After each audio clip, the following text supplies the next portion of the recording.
대해서 얘기하다가 뒷부분에 가보면 오늘 오전 예배 때 얘기했던 것처럼 회개, repentance라고 하는 회개에 대한 얘기를 하고 이제 마치려고 하는데요. 정말 신앙생활 할 때 거룩을 제일 방해하는 것이 유혹이에요. 유혹. 여러분, 유혹에 빠져서 한번 넘어가 버리면 이건 거룩이고 뭐고 예수님 믿고 말고 다 엉망되어 버립니다. 여태까지 잘 신앙생활 해왔던 건 한꺼번에 다 날아가 버립니다. 조심해야 돼요. 굉장히 조심해야 됩니다. 그래서 오늘 유혹에 대해서 얘기를 하려고 해요. 먼저 우리가 유혹에 대한 얘기를 우리가 하려면, 얘도 다리가 부실한가 봐요. 흔들흔들 걸려가지고. 유혹이 뭔지 먼저 알아야 되겠고, 그런 다음에 유혹을 다루는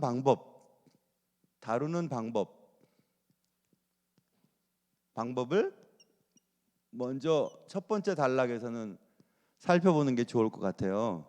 유혹에 대한 정의가 굉장히 많지요. 그런데 여러분 꼭 기억하세요. 유혹이라고 하는 것은요, 이렇게 정의할 수 있어요. 그것은 유혹에 대해서 얘기하는 겁니다. 죄는 아니에요. 유혹 자체가.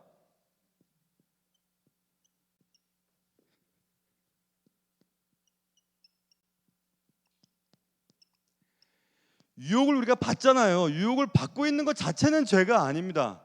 누구나 다 유혹받을 수 있어요. 누구나 다 유혹을 받을 수 있거든요. 그러니까 유혹 자체가 뭐냐에 대해서 관심을 기울이기보다 유혹에 빠져서 죄를 지었을 때 결과를 우리가 먼저 생각해야 됩니다. 그러니까 유혹이 뭐냐를 아무리 설명해도 소용이 없어요. 유혹이라는 거, 유혹받고 있는 것 자체는 죄가 아니라는 사실을 꼭 기억하세요. 유혹이 자꾸 들어오는 것 때문에 내가 왜 이러지, 그럴 필요 없습니다. 모든 인간은 다 유혹받게 되어 있거든요. 그러니까 우리는 유혹이 뭐냐에 대해서 관심을 기울일 필요도 없고, 유혹이 찾아왔을 때 그 유혹을 어떻게 하면 잘 다루느냐가 사실 더 중요하죠. 그래서 사람에 따라서 이렇게 유혹에 대해서 대응을 합니다. 어떤 사람은요, 유혹이 찾아오잖아요.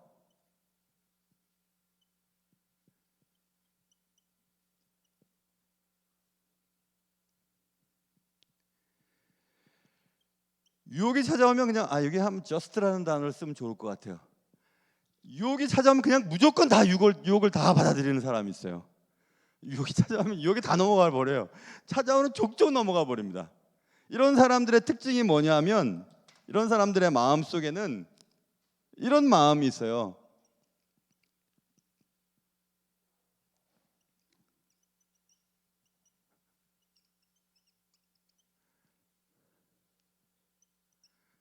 이 말이 있어요. 보세요. 만약 이게 내가 즐거운 거예요. 내 마음에 즐거워요. 그럼 하자. 그 다음 생각 안 합니다. 이게 하나님의 뜻에 어긋난지, 그래서 무슨 죄의 결과 때문에 어떤 슬픔, 어떤 어려움이 닥쳐올지 그것 생각 안 해요. 내가 기쁘면, 내가 즐거우면 그냥 하는 겁니다. 그러니까 쉽게 받아들이는 거예요. 유혹이 찾아왔을 때. 유혹의 즐거움이 얼마나 즐거운데요. 즐겁잖아요. 정말 라면 먹으면 아침에 일어나면 얼굴이 네모가 돼. 그래도 밤에 늦게 자면 라면을 먹고 싶잖아요. 라면 먹으면 또 그 다음날 후회하고. 근데 먹을 때 기분이 좋으니까 다 받아 먹는 겁니다. 그냥 저녁에 다 받아들이는 거죠. 내가 기분이 좋으니까, 내가 기분이 좋다면 하자. 뭐든지 하자. 먹자, 마시자, 마음대로 살자. 이게 첫 번째 삶의 방식이에요. 유혹이 찾아왔을 때. 유혹받는 것 자체는 죄가 아니라 그랬습니다. 근데 유혹에 대해서 어떤 태도를 보이느냐에 따라 죄가 될 수도 있고 죄가 안 될 수도 있습니다. 이런 태도가 있어요. 유혹이 무조건 받아들이는 거죠. 그 다음에 그 유혹이 찾아왔을 때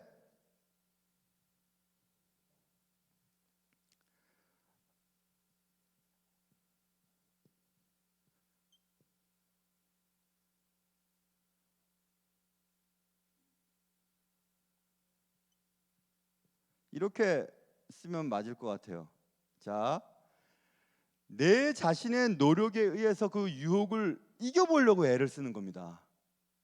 내 자신의 노력, 결단, 그리고 뭐 하여튼 내 자신의 의지를 가지고 그 유혹을 이겨보려고 막 애를 쓰는 이런 사람들이 있어요. 각각 자기가 가지고 있는 그 의지나 고집이나 결단이나 약속 같은 거 있죠. 그것을 통해서 그 유혹과 맞상대하는 사람들이 있습니다. 맞상대해요. 그래, 네가 이기는 내가 이기는 한번 해보자 하고서 막 덤비는 사람들이 있습니다. 100% 집니다. 우리의 힘을 가지고서는 사단이 주는, 그리고 환경이 주는, 그리고 죄가 주는 그런 유혹을 넘어갈 수가 없어요. 못 이깁니다. 절대 못 이깁니다. 절대 못 이겨. 하나님과 그렇게 가까웠던 다윗도 모세도 다 넘어갑니다. 아브라함도 다 넘어가고 다 넘어갔습니다.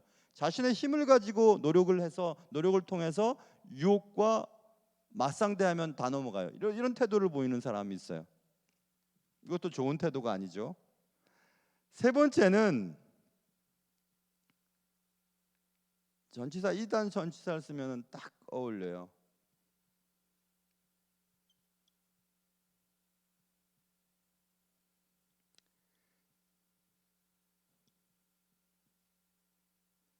세 번째 사람의 유형은 주 예수 그리스도를 통해 유혹을 이겨내는 거예요. 내가 할 수 있는 일이 아니에요. 하나님의 은혜를 주셔야만 그 유혹을 이길 수 있고 거룩을 유지할 수 있거든요. 이런 태도를 보이는 사람이 있어요. 그러니까 유혹이 찾아오면 무조건 엎드립니다. 하나님, 나 도대체 이 문제를 해결할 수 있는 능력이 내게도 없고 자신도 없고 분명히 난 질 겁니다. 그러니 하나님께서 은혜를 베풀어 주십시오. 나의 주 예수 그리스도요 도와주십시오 하고 그냥 납죽 엎드리는 겁니다. 하나님께 그냥 완전히 자신을 드리는 거. 그런 삶의 태도를 가진 자가 있어요. 이렇게 유혹을 다루는 방식들이 다릅니다. 자, 그렇다면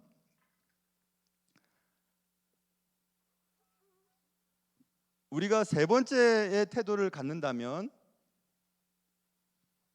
세 번째 태도를 갖는 사람도 역시 방법이 있어야 돼요. 중요한 방법이 있습니다. 자, 어떻게 하면 그러면 하나님께 주 예수 그리스도를 통해서 유혹을 이길 수 있을까라는 부분이잖아요. 어떻게 하면 좋을까? 첫 번째는요, free라고 하는 이 단어 맞죠? 이게 도망치는 방법이에요. 여기 찾아오면 도망치는 것도 굉장히 중요한 겁니다. 굉장히 중요한 거예요. 제가 언제 그런 얘기 했지요. 제가 은행에 이제 딱 입행을 했는데요. 제가 이제 ROTC 출신이기 때문에 그때만 해도 특채 모집이 있었어요. 제대를 하면 이제 ROTC 출신들 특채 모집으로 이제 은행에 들어갔는데, 들어가면 이제 딱 들어갔더니 은행 그 방송국에서 이렇게 방송이 나오던데요. 뭐 이번에 학군 장교 출신 신입 회원들은 잠깐 모이라고 그러더니 선배들 쫙 서 있고 그냥 신고식을 또 했습니다. 그런데 신고식을 하는 가운데서 어떤 날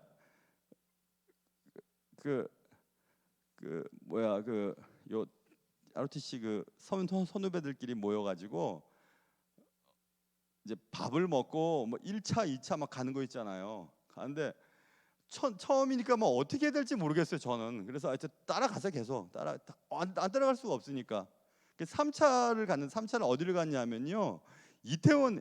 이거 제일은행 그 욕을 먹이는 일인데 다 없어졌으니까 이제 제일은행. 근데 그 3차로 이태원에 갔어요. 이태원을 갔거든요. 이태원도 뭐 그때 이제 처음 갔는데 이태원을 갔는데 술집이죠, 그렇죠? 술집인데 전 그런데 처음 가봤어요. 근데 이 테이블이 있고 영화에서 보던 것처럼 테이블이 이렇게 있고 막 앉아 있는데 무대가 있고 무대에서 이제 막 공연을 하는 거예요. 근데 그날 공연은 어우동 쇼였어요. 어우동은 그 기생 어우동 있잖아요. 그 어우동 쇼인데 막 나는 진짜 처음 보는 거니까 내가 막 집중해서 이렇게 보고 있었나 봐요. 창피하게 보고 있었는데 어우동 쇼는 다른 거 아닙니다. 이렇게 기생 옷을 이렇게 입고 훌러덩 옷을 하나씩 벗는 그런 거였어요. 나는 막 너무 신기해갖고 막 이렇게 계속 보고 있었어요. 계속 보고 있었는데 그 어우동 그 분이 주인공 그 여자분이 하도 내가 집중을 해서 그런지 이제 그 스테이지로 이제 한 사람을 끌어들이는 거예요. 근데 이제 조명이 쫙 비치고 어우동 그 여자분을 통해서 쭉 비치고 그분이 이렇게 내려갑니다. 내려가는데 이제 근데 불빛이 계속 쫓아오는 거 있잖아요.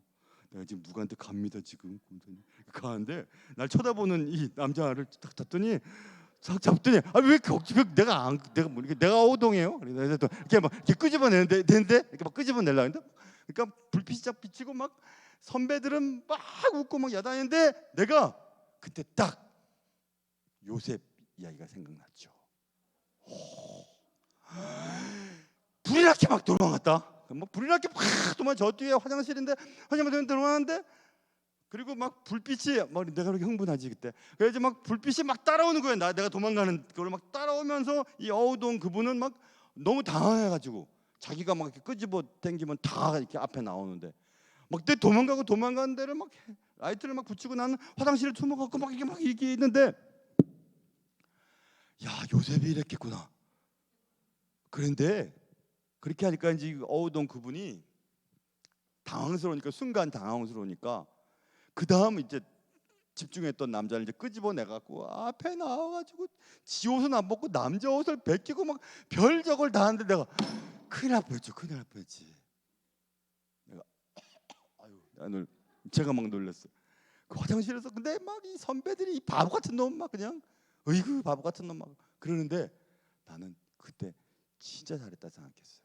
진짜 어떡할 뻔했어요. 어떡할 뻔했어요. 그렇다고 뭐 여러분이 생각하는 것처럼 대단히 태폐적이고 그러지는 않습니다. 옷을 벗는데 가릴 건 다 가리고 벗어요. 그런데도 그게 뭡니까 그게 얼마나 창피해요. 그때 내가 생각했죠. 여러분 유혹이 닥쳐오면요 싸워서 이기려고 그럴 필요 없어요.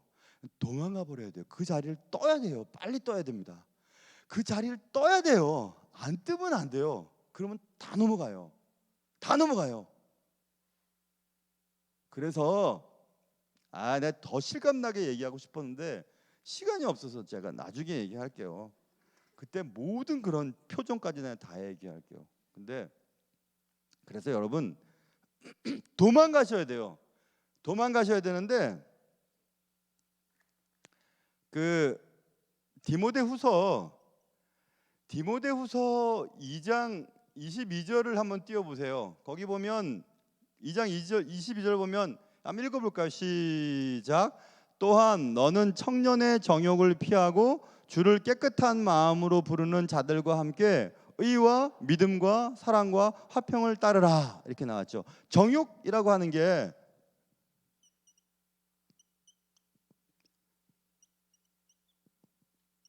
이거예요. 악한 욕망이에요. 악한 욕망. 하나님께서 기뻐하시지 않는 악한 욕망이 정욕이거든요. 그런 욕망이 다가올 때 그 욕망의 자리를 벗어나야 돼요. 도망가야 돼요. 거기 가만히 있으면 안 돼요.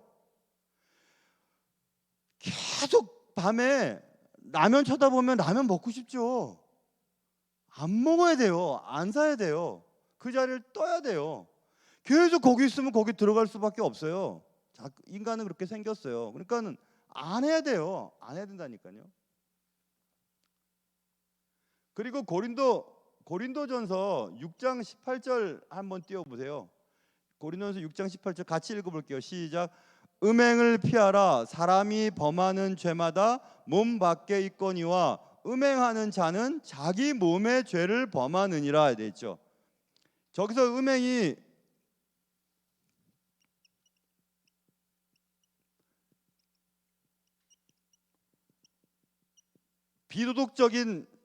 성적인 비도덕적인 행위를 말해요. 그러니까 성적으로 비도덕적인 것은 다 음행입니다. 정당한 배우자 이외의 대상을 나의 상대로 생각하고 여기는 것 다 음행이에요. 다 생각하는 거 보는 거 다 음행이에요. 근데 거기 안 넘어갈 사람 누가 있어요? 제가 여기 난가자동에 살다가 모래내에 살 때가 중2였는데요. 저는 중동중학교를 다녔거든요. 중동은 저쪽에 안국동, 옛날에 한국일보사 뒤에 있었어요. 그러니까 조계사 정문 바로 맞은편에 중동이 있었고 그 옆에 숙명이 있었습니다. 그러니까 중동 중고등학교. 제가 중동 깡패학교를 나왔죠. 저는 깡패는 아니었습니다. 그런데 그 중동에 다닐 때 우리 중학교 친구들끼리 토요일 날 3시간밖에 안 했거든요. 그 공동학군 이제 시내에 있는 학교는 일찍 끝내줬어요. 왜냐하면 4교시 마치고 토요일 날 4교시 마치고 끝나면 퇴근 시간이랑 겹치기 때문에 애들 1시간 일찍 끝내줬습니다. 그때는 토요일도 수업했잖아요. 직장도 다니고. 그러면 이제 친구들이랑 막 어울려서 어딜 다녔냐면 저 세운상가 가가지고 영어배우 미국 영어배우 책들 이런 거 잡지책들 그런 것들 막 사러 돌아다니고 막 그랬습니다. 누가? 제가 그랬다고요. 친구들이랑. 그게 재밌었어요. 얼마나 재밌는지. 애들은 막 주로 여름호를 많이 살려고 했죠. 여름호를 하려고 했던 이유는 단 한 가지입니다. 여러분 생각하는 그 대답이에요. 그래서 그거를 살려고 막 애들끼리 돈을 모아고 돌아다니고 막 그냥 재밌고 막 그랬습니다. 전혀 무슨 어떤 나쁜 뜻을 갖거나 뭐 그럴 나이도 아니었잖아요. 중학교가 뭐가 2학년 뭐 1학년 2학년 뭐가 알겠습니까? 그냥 그래요 그냥. 근데 그런 것들이 나이가 들고 또 배우자가 생기고 하면서도 계속 그렇게 한다는 것은 그건 옳은 것이 아니죠. 비도덕적인 성적인 행위는 다 저기서 아까 읽었던 그 음행에 속해요. 다. 그럴 때 어떻게 되냐? 피해야 되는 거예요. 피해야 되는 거예요. 그래서 그 침례교 유명한 목사님 있어요.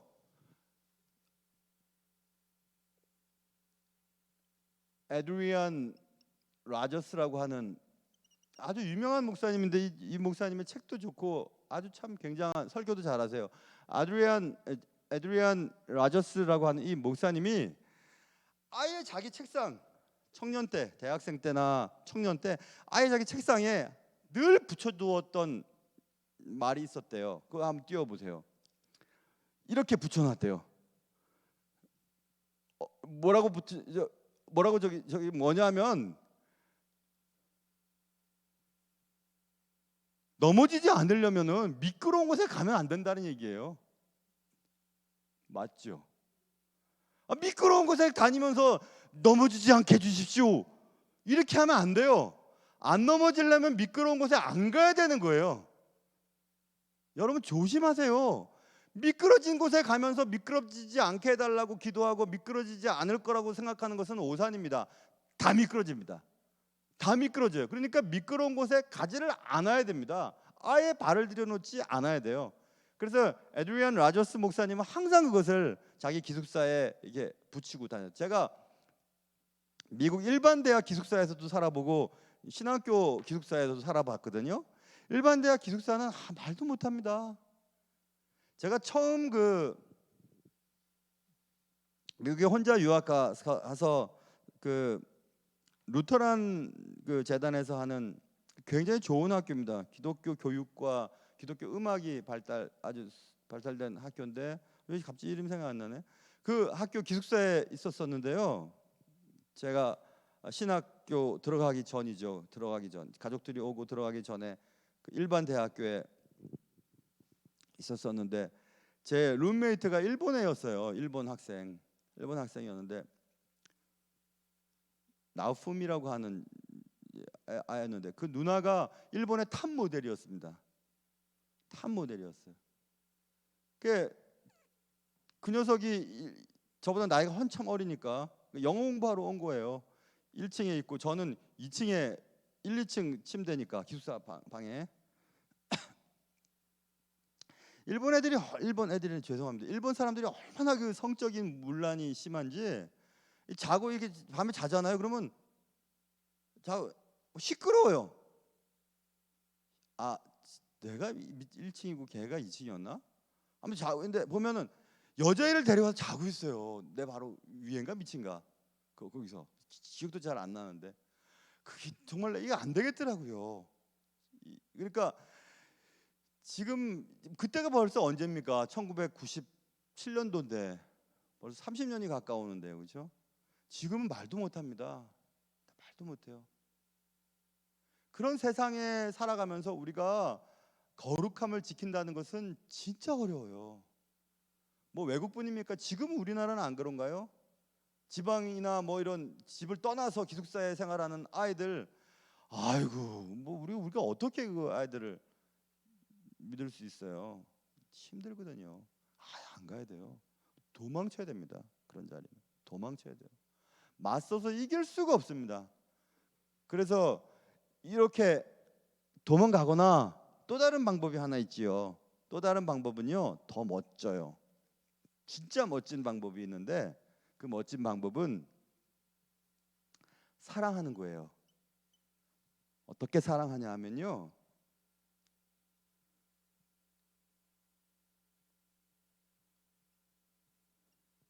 사랑에 빠지는 거죠. 누구랑? 예수님이랑. 다시 예수님을 처음 사랑했을 때를 한번 생각해 보세요. 예수님을 처음 사랑했을 때, 예수님을 처음 만났을 때, 야, 예수님 이외에는 아무것도 내게 행복을 가져다 주지 않았던 그 순간 있죠. 그때로 다시 돌아가는 거죠. 요 앞에 for 앞에 deeply라고 하는 단어가 넣으면 좋아요. 아주 깊게 다시 사랑에 빠지는 거예요. 예수님과 매일매일 예수님의 사랑 속에 빠져드는 겁니다. 그러면 내가 너무 좋아하는 예수님, 내가 너무 사랑하는 예수님의 마음을 아프게 할 수 없는 거예요. 아프게 하고 싶은 마음이 없어요. 자, 저는 제가 16살 때 제 아내를 교회에서 만났잖아요. 같은 교회에서. 그때 16살이었어요. 15살인가? 10살인가? 15살. 하여튼 그때 만났어요. 그래서 지금이 40년이 넘었잖아요. 제 아내를 슬프게 하거나 제 아내 마음 아프게 하는 일을 할 수가 없어요. 왜냐하면 아내를 너무 사랑하니까. 너무 사랑하는 아내를 두고 다른 데 마음을 두고 생각을 할 수가 없죠. 왜냐하면 너무 사랑하는데, 너무 사랑하는 대상을 아프게 할 수 없잖아요.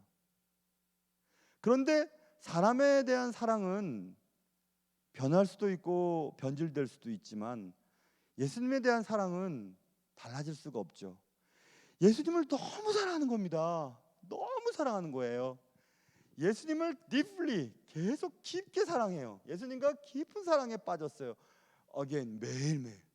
아침에 딱 눈 떴을 때, 야, 이렇게 예쁜 게 내 옆에 누워있네. 오늘 또 사랑하기 시작하는 거죠. 또 사랑하는 거죠. 사랑이 깊이 빠지는 거죠. 매일매일 내 남편과 내 아내와 사랑에 빠지듯이 매일 새벽에 예수 그리스도와 사랑에 빠지는 겁니다. 깊게. 그러면 다른 곳에 눈을 돌릴 여유가 없어요. 여러분 그런 경험 있죠? 여러분이 그때 선택을 잘못했든지 잘했든지 여러분의 배우자 있잖아요. 여러분의 배우자와 결혼할 때 다른 사람들이 보이든가요? 안 보이지? 결혼한 그날 밤부터 다른 사람이 보이죠. 근데 그 전까지 안 보이잖아요. 그때 마음으로 계속 살아야 돼요. 예수 그리스도를 처음 만났을 때 사람 그 순간처럼. 그럼 매일매일 새로워지는 거죠. 매일매일 날마다 주님을 만나는 것이 행복한 거예요. 그러려면 아침에 눈 떴을 때 제일 먼저 주님의 말씀, 제일 먼저 주께 기도하고 제일 먼저 주님을 생각하면 그렇게 될 수 있다니까요. 제일 먼저 눈 떴을 때 예수님, 나 잘 잠자고 있을 때도 나 보고 계셨죠? 예수님, 이렇게. 나 지금 잘 텐데 예수님 잘 지켜봐 주세요. 예수님. 그런 마음. 예수님과 날마다 새로운 사랑을 시작하는 겁니다. 날마다 주님과 사랑에 빠지는 거예요. 아침에 빠져들고 또 열렬하게 사랑했다가 또 내일 봐요 하고 또 자고. 힘들 것 같지만 가능해요. 왜냐하면 예수님은 한 번도 우리의 마음을 아프게 하신 적이 없거든요. 예수님은 한 번도 약속을 어기지도 않고 예수님은 우리가 죄를 지어도 또 용서하시는 분이시거든요. 너무 좋잖아요. 사람은 변해도 예수님은 안 변하니까 그래서 이 둘 중에 하나를 선택해야 돼요. 도망을 가거나 아니면 예수 그리스도와 깊은 사랑에 날마다 빠져들거나, 그러면서 주 예수 그리스도를 통해서 유혹을 다루는 겁니다. 다뤄내는 거예요. 또 넘어가고 또 넘어가고 그러는 거죠. 여러분, 나이가 많이 들어도 유혹은 계속 다가옵니다. 계속 다가옵니다. 예전에 우리 어른들이 문지방 넘을 힘만 있어도 바람 핀다 그러잖아요. 진짜 그렇죠. 여러분, 아이고 나이 든다고 저거 안 하나요? 아유, 유혹에 안 넘어가나요? 다 넘어갑니다. 그리고 유혹에 안 넘어가는 사람 세상에 어디 있어요? 다 똑같지. 근데 유혹을 다루는 방법을 지혜롭게 해야 돼요. 나는 괜찮아, 나는 괜찮거든. 누가 그래? 이렇게 하는 사람은 다 넘어갑니다. 그래서 정리하고 넘어가야 될 것 같아요. 자, 보세요. 여러분, 유혹에 잘 넘어가는 사람들이 있어요. 잘 넘어가는 사람들, 가는 사람들의 특징이 있습니다. 특징이. 야, 이런 사람은 또 넘어가고 또 넘어가고 그러는데, 여러분이 그런 사람인지 한번 생각해 보세요. 유혹에 잘 넘어가는 사람들의 특징이 뭐냐면, 첫 번째는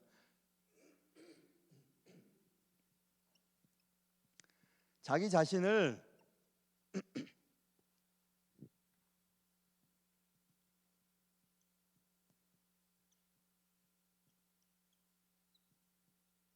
righteousness는 의롭다는 거잖아요. 자기 자신을 의롭다고 여기는 사람이 유혹에 잘 넘어갑니다. 의외예요, 의외. 나는 괜찮아. 나는 기도파야. 나는 신앙이 튼튼해. 나는 나이가 많이 먹었어. 나는 내 아내를 죽도록 사랑해. 죽도록을 죽이도록 이렇게 얘기할 뻔했네. 죽도록 사랑해. 뭐 이렇게 자신 있어 하는 사람 있잖아요. 나는 아니지. 당신은 아니야. 당신은 절대 그럴 사람이 아니지. 이런 사람들 먼저 넘어갑니다. 잘 넘어갑니다. 사단도 잘합니다. 네 힘 가지고, 너의 노력 가지고 유혹을 이기려고 하는 사람들, 아까 얘기했잖아요. 그런 사람들 제일 먼저 공격합니다. 한번 해봐라. 네 힘으로 다 넘어갑니다. 자기를 의롭다고 여기는 사람, 매일매일 가슴을 치면서 하나님, 나는 죄인입니다. 나는 내 힘으로 살 수 없습니다. 하나님의 은혜를 한순간도 그냥 나를 그냥 은혜를 걷어가시면 나는 그냥 넘어가는 사람들입니다. 그렇게 고백하는 자가 오히려 나아요. 나는 지금까지 실수 한 번도 안 했지. 나는 그럴 사람도 아니야. 나는 정말 그러지 않아. 이렇게 얘기하는 사람이 더 잘 넘어가요. 그래서 그렇게 하나님의 나라를 위해서 열심히 사용받았던 사람들도 확 넘어가는 거예요. 다윗 같은 사람 보세요. 얼마나 쉽게 넘어갑니까? 자, 이런 사람들이 유혹에 잘 넘어가고, 두 번째는 뭘 거절하는 사람들이 잘 넘어가는데요. 뭘 거절하는 사람이 잘 넘어가냐면, 아이고 희생하기 싫어하는 사람, 손해 보기 싫어하는 사람, 이런 사람들 잘 넘어갑니다. 돈의 유혹이든지 무슨 뭐 이성의 유혹이든지 할 거 없이 아이고 손해 보기 싫어하는 사람 있잖아요. 깍쟁이들. 절대 손해 안 봅니다. 절대. 밥 먹으러 가도 제일 늦게 나옵니다. 왜 밥 먹으러 할 때마다 끈은 풀어지는지 계산하러 안 나옵니다. 늦게 나옵니다. 꼭 계산할 때 되면 화장실 가는 사람이 있습니다. 손해 안 보는 사람이 있습니다. 신앙생활도 손해 절대 안 보는 사람이 있습니다. 이런 사람은 유혹에 잘 넘어갑니다. 이런 사람과 이런 사람은 같이 연결되어 있거든요. 그러니까 그 다음에요, 또 이런 사람 잘 넘어갑니다.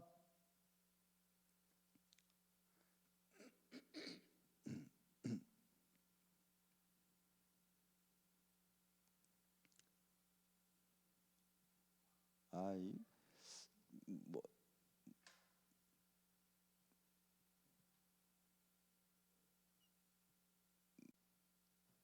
이게 맞나 모르겠어요.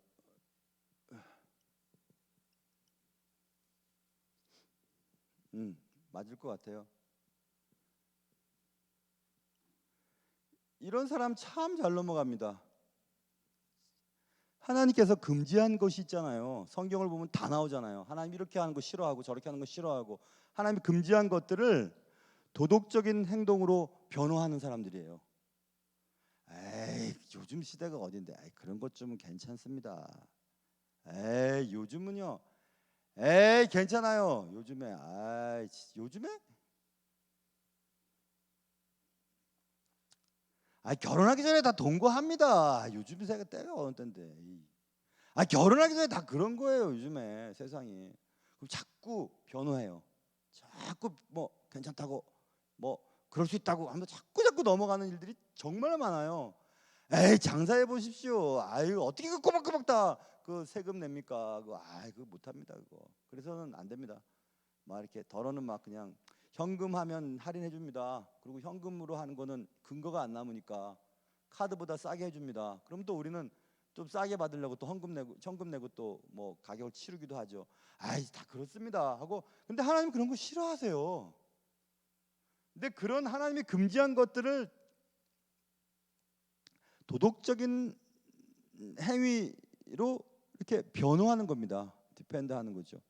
그러면서 이렇게 자꾸 이렇게 타협하면서 넘어가는 이런 사람들이 유혹에 잘 넘어가요. 다 걸려 있죠. 우리 이 속에 다 걸려 있죠. 그래서 이런 사람들은 유혹에 잘 넘어가게 되어 있습니다. 자, 그러면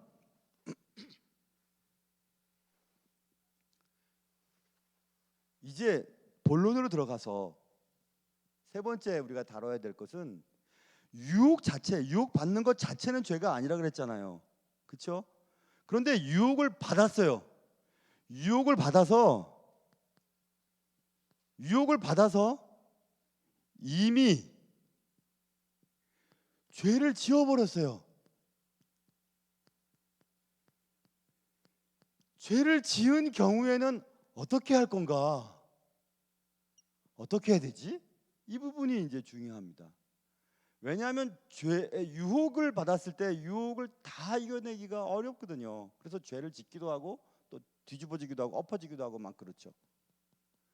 저는 성경을 보고 또 제 자신을 보고 또 목회를 하면서 성도들을 다 봤지만 누구 하나 의인은 없어요. 누구 하나도 완벽한 사람은 없습니다. 다 위험한 사람들이에요. 다 위험한 사람들입니다. 그런데 빈도수를 자꾸 줄여나가야 돼요. 유혹이 찾아왔을 때 유혹 때문에 죄를 짓는 경우의 수를 자꾸 줄여나가야 되거든요. 그런데 문제는 유혹을 받아서 이미 죄를 범한 경우는 어떻게 할 건가? 그 문제잖아요. 그러면 우리는 선택을 해야 됩니다. You should. 당신은 해야만 해요. 어떻게 해야 되냐면요, 덮어버리거나 또는 자백을 하거나 둘 중에 선택을 해야 돼요. 덮거나 자백하거나. 큰애가 이제 벌써 아기 아빠가 됐는데 큰애 맡겨놓고 어릴 때, 큰애가 아기 때 집사람이 장보러 간다 그래서 아기 좀 잘 보라 그랬습니다. 근데 저는 그때 신학교를 다니고 있어서 뭐 레포트 쓴다고 뭐 그랬는지 아기 잘 보고 있을게 말을 해놓고 뭐 바쁘니까 막 이렇게 막 레포트를 쓰고 있었거든요. 근데 얘가 막 돌아다니고 막 그렇게 하는데 조용한 거예요. 아기가 조용할 때는 뭔가 일을 저지르고 있을 때잖아요. 그래, 이게 뭐지 하고 또 가봤더니 이 녀석 이거 저녁 예배 들을 텐데 지금 막 뭘 먹어서 똥을 한 사발을 싸놨어요 그냥.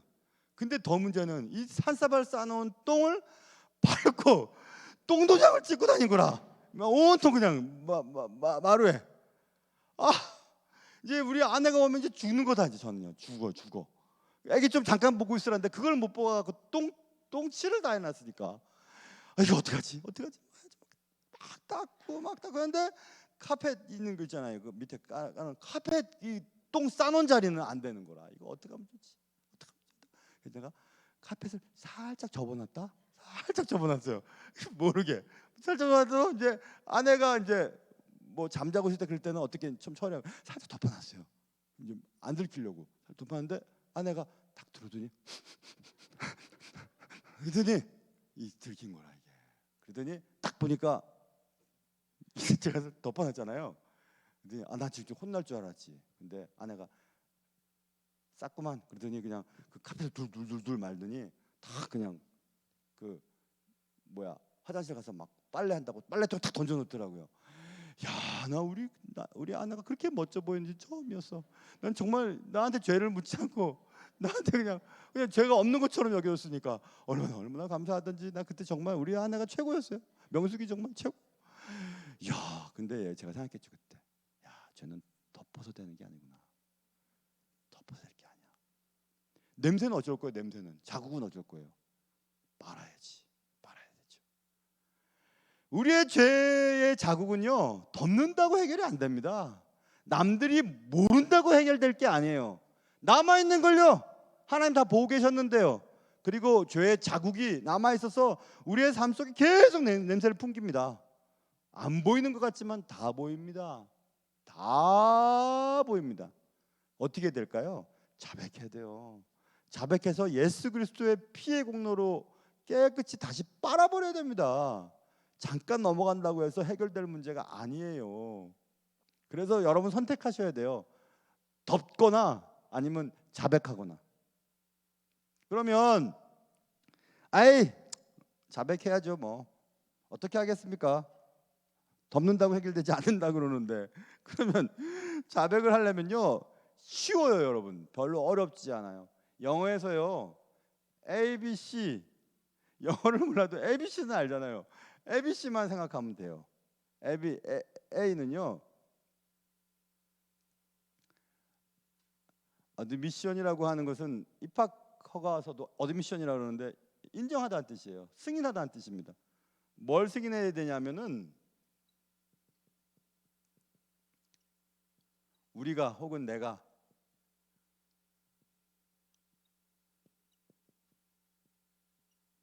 죄를 지었다고 하는 것을 인정해야 돼요. 내가 죄인이라고 하는 것 혹은 내가 죄를 지었다고 하는 것을 먼저 인정해야 돼요. 인정. 어드미션은 인정해야 돼. 인정 안 하면 에이 어쩌다 보니 그렇게 됐고요. 내 잘못은 아니고요. 내가 어떻게 잘못했어요. 그게 아닙니다. 내가 죄를 지은 거예요. 어찌됐든지 유혹에 넘어갔다는 것은 내가 죄를 지은 거잖아요. 죄를 먼저 인정해야 됩니다. 어드미션 인정해야 돼요.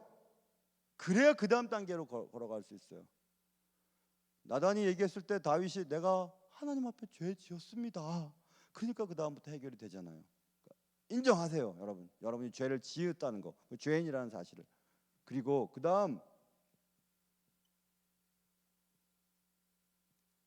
깨지다는 얘기잖아요.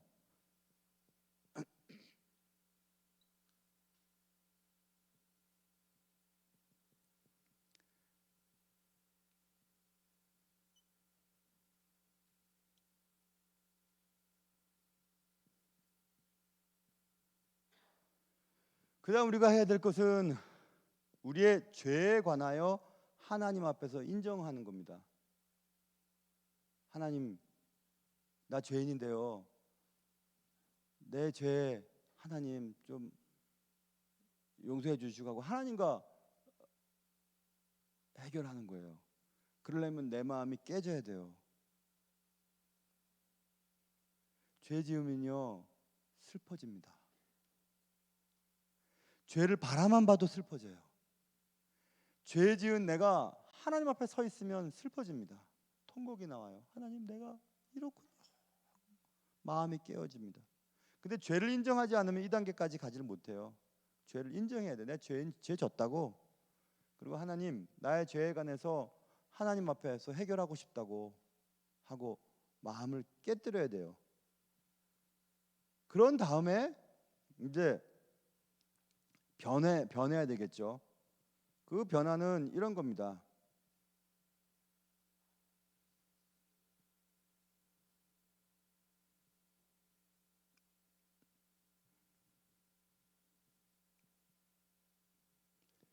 이제 여기서 우리가 오늘 오전에 얘기했던 게 그 단어가 나오죠. 회개하는 가운데 우리의 죄를 돌이키는 겁니다. turning from이라고 하는 단어가 들어가야 되겠네요. 우리의 죄로부터 돌이키는 거예요. 회개하는 가운데서. 그래서 이제 드디어 회개에 대한 얘기가 나왔네요. 그렇죠? 자, 우리가 유혹을 받아서 죄를 지었을 경우에는 어떻게 해야 되느냐? 죄를 덮고 죄를 안 보이게 하고 모른 척하고 다른 사람들이 모르게끔 하고 그렇게 해보려고 노력해 보세요. 결국 다 때가 되면 드러납니다. 냄새는 어떻게 할 거예요? 자국은 어떻게 할 거예요? 하나님 다 보고 계신데. 그러니 자백하세요. 고백하세요. 내가 죄를 지었다고 하는 것, 그리고 하나님 앞에 나의 지은 죄에 대해서 하나님 앞에 인정하고 내 마음을 깨뜨려야 됩니다. 그래서 회개하는 가운데 죄로부터 나를 돌이켜, 내가 지은 죄로부터 돌이켜야 되는데, 그래서 드디어 이제 회개에 대한 얘기가 나오게 됐죠.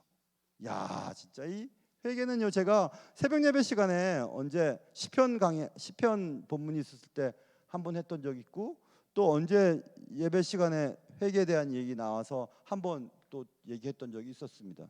그런데 회개라고 하는 부분이 너무 중요해요.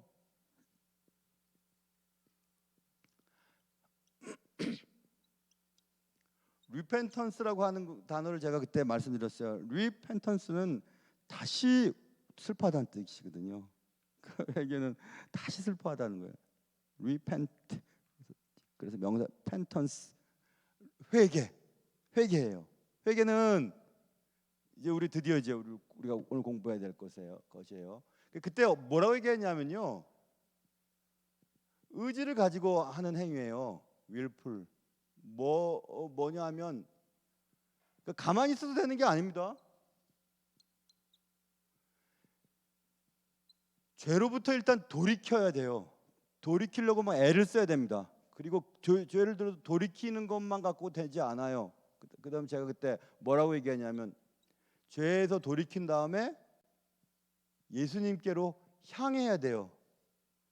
죄 돌이켜서 나 그랬다, 잘못했다, 그게 아니라 죄에서 돌이키고 예수님께 가야 돼요. 예수님께 가야 돼요. 그런데 우리가 예수님께로 갈 때 진정한 마음이 필요한데, 이게 뭐냐 하면 진정으로 그 죄에 대해서 슬퍼하면서, 그리고 겸손한 마음으로, 하나님 내가 또 죄를 지었고 이 죄는 내가 어떻게 할 수가 없어요. 그러니까 하나님 용서해 주세요, 예수님 용서해 주세요 하면서 주께로 나가는 거예요. 회개는 그런 뜻이에요. 그러니까 진정한 슬픔과 겸손함으로 죄로부터는 돌이키고 예수 그리스도께로 향하려고 하는 의지적인 행위가 회개거든요. 가만히 있는다고 회개하는 게 아니에요. 가슴을 치고 애를 써보는 겁니다. 그리고 하나님의 은혜가 아니면 나는 넘어지고 또 넘어지고 또 넘어질 겁니다. 지금 내가 문제를 해결해도 또 넘어질 겁니다. 불을 보듯 뼈 안 뻗합니다고 진정한 슬퍼하는 겁니다. 정말 내가 이렇게 하나님 앞에 또 죄를 지었군요. 죄를 짓고 멍하니 가만히 있는 사람은요, 또 죄를 금방 짓습니다. 그 죄 때문에 너무 슬프고 너무 힘들고, 내 사랑하는 대상인 예수님의 마음을 너무 아프게 하고, 내 죄 때문에 내 주위에 있는 사람들이 너무 슬퍼하는 것을 처절하게 겪어야 두 번 지을 걸 한 번 짓고, 세 번 지을 걸 한 번 짓고, 자꾸 빈도수가 적어지는 거거든요. 그 죄에 대해서 철저하게 슬퍼하셔야 돼요. 그런데 이런 과정을 밟지 않으면 죄를 지어도 아무렇지도 않습니다. 아무렇지도 않아요. 굳은 살 베긴 살처럼 하나도 안 아파요. 그래서 그게 회개고, 그런데 우리가 기억해야 될 게 있어요. repentance.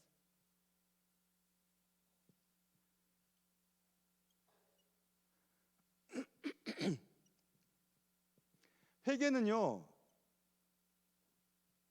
이럴 때만 가능해요. 유일하게 가능한, 저절로 되진 않아요.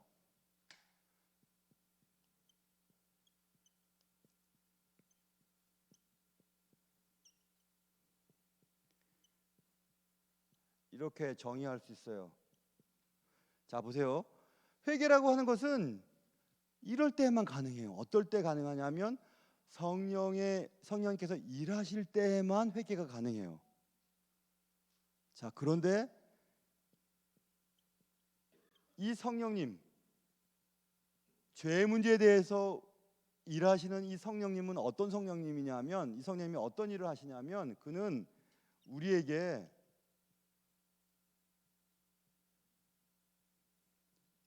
더 좋은 것을요, 더 좋은 애정을 주세요. 어펙션. 뭐에 대한 애정이냐 하면 하나님께 대한. 자, then for sin 이렇게 정의가 되어 있어요. 신학 사전에 보면. 보세요. 회개라고 하는 것은 오직 유일하게 성령님의 일하심을 통해서만이 가능해요. 그런데 그 성령님의 일하심이 뭐냐 하면, 그 성령님은 우리에게 더 애정을 갖게 하세요. 뭐에 대한 더 큰 애정이냐 하면, 하나님을 위한 애정이 죄를 위한 애정보다 더 크게 만들어 주세요. 자, 보세요. 내가 죄를 짓느냐 안 짓느냐, 그리고 회개할 수 있느냐 할 수 없느냐는 하나님의 전적인 은혜, 성령님을 통해서 받는 은혜에 따른 결과라고 했잖아요. 근데 그 성령님이 우리에게 어떤 은혜를 주시냐면, 내가 죄를 짓는 것보다, 죄를 지어서 얻는 즐거움보다 하나님을 사랑하는 것이 더 좋다고 하는 마음을 우리에게 자꾸 주신다니까요. 그것을 통해서 내가 더 깨끗하게 살아야지, 거룩하게 살아야지, 죄를 지었을 때 더 슬퍼해야지 하는 마음들을 갖게 하세요. 그러니까 성령님의 도우심이 없이는 죄를 안 지을 수도 없고, 도우심이 없으면 죄를, 그렇지, 안 지을 수도 없고, 죄를 지었을 때 회개가 가능하지도 않아요. 성령의 도우심이 없으면.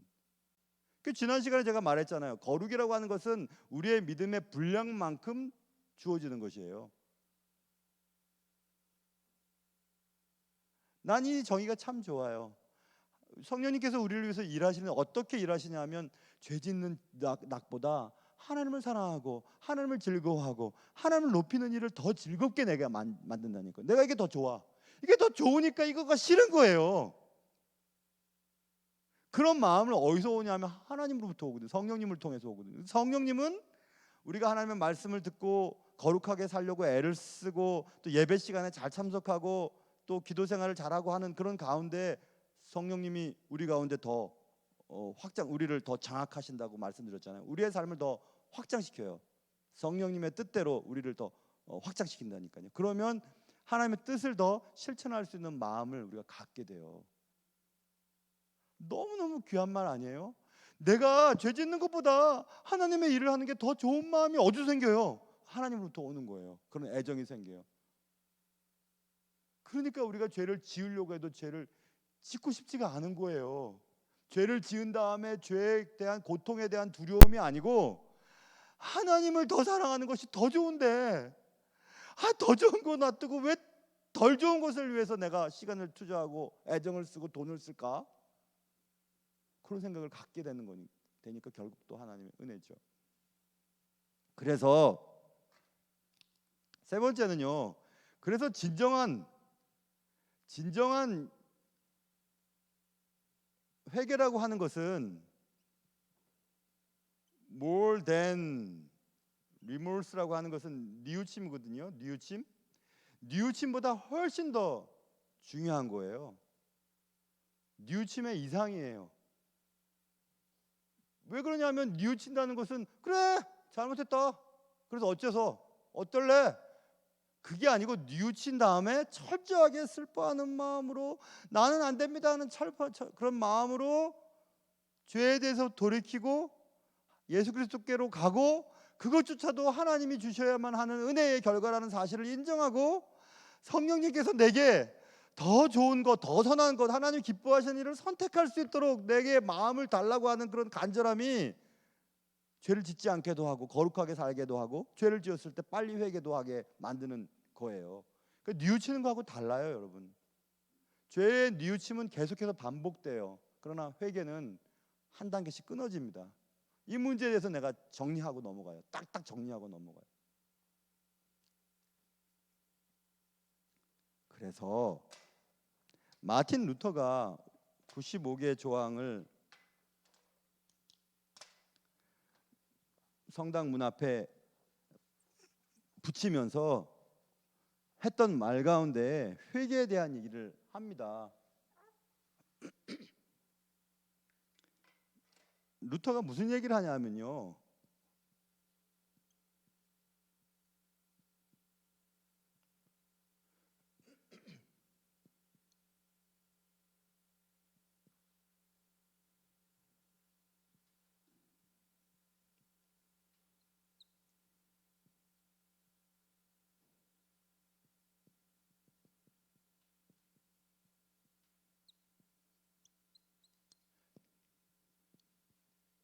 회개라고 하는 것은 단지 단회적인 사건이 아니다라는 거예요.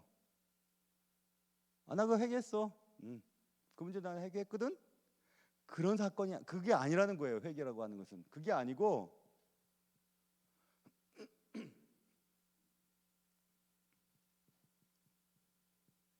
구성하는 거죠. 뭘 이루는 거예요. 뭘 이루는 거냐면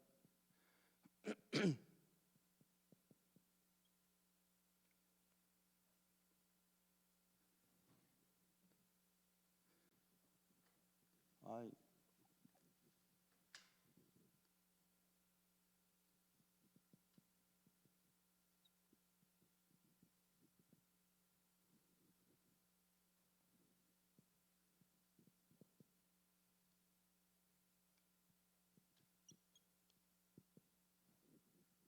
이게 맞나 모르겠어요. 그래요. 회개라고 하는 것은 단지 어떤 단회적인 사건이 아니고 믿는 자들의 삶 전체에서 구성되는 것이다. 완성되는 것이다. 이루어지는 것이다. 이렇게 루터가 얘기했어요. 마틴 루터가. 굉장히 중요한 얘기죠. 그래서 우리는 평생을 두고 죄짓고 평생 두고 회개하고 우리의 삶 전체에서 이런 작업을 계속해야 될 겁니다. 그런데 아까 말씀드린 것처럼 그 횟수와 그 정도가 점점 줄어들어요. 그래서 조금씩 더 주님을 닮아가요. 그런데 그런 철저한 회개의 과정이 없이는 반복적일 뿐입니다. 또 회개하고 또 뉘우치고 또 뉘우치고 또 뉘우칠 뿐이에요. 그래서 지금 우리는 유혹에 대한 문제, 지난 시간에 이어서 거룩과 유혹과 회개에 대한 문제를 우리가 공부했잖아요. 그래서 여러분 이런 결론을 내릴 수 있어요. 정말 훌륭한 그리스도인, 정말 성숙된 그리스도인의 목표는 거룩한 열망이에요. 거룩해지려고 하는 열망이 더 생겨요. 정말 우리가 그리스도인이 되어서 좀 더 성숙해지고 좀 더 주님이 기뻐하는 사람이 된다는 것은 내가 좀 더 거룩해지려고 하는 열망이 가득 차요. 내가 작년보다는 그리고 지난주보다는 더 내가 주님을 닮아가야지 하고 그런 거룩한 열망. 돈 많이 벌게 해주십시오. 아파트 살게 해주십시오. 그리고 뭐 건물주가 되게 해주십시오. 다 쇼네. 그런 건 다 필요 없습니다. 나는요 아무것도 필요 없습니다. 하나님, 내가 주님을 닮아서 거룩하게 살게 해주십시오. 그래서 거룩이 행복보다 더 소중하다니까요. 거룩이 돈보다 훨씬 중요합니다. 거룩이 오래 사는 것보다 더 중요합니다.